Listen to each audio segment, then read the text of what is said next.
日時間，大家去主動加啲微信，識下啲朋友。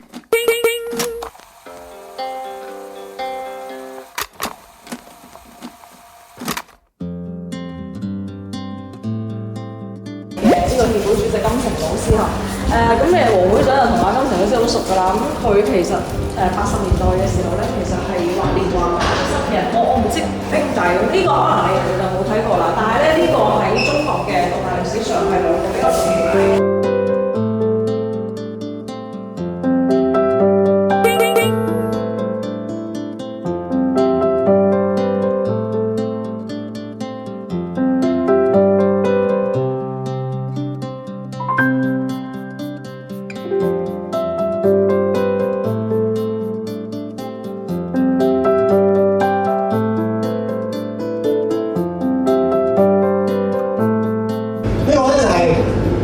叫做全球 IP 吸金榜。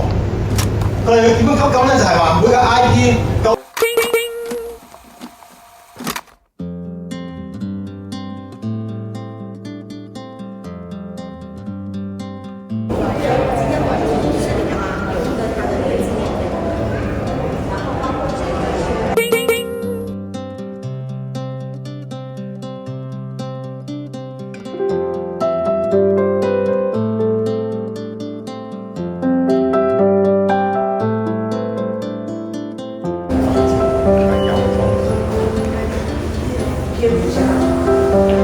接下来，在澳门地区最近年来有代表性和影响力的是黄天俊的人物。上方展示的是澳门咸兴海中表现优秀的，以及宫崎骏和吉卜力工作室的经典动画作品。它的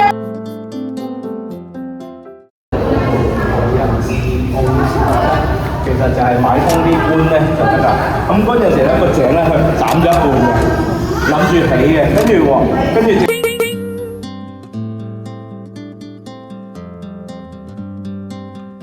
大家有冇見過先？有冇去知道呢本啫？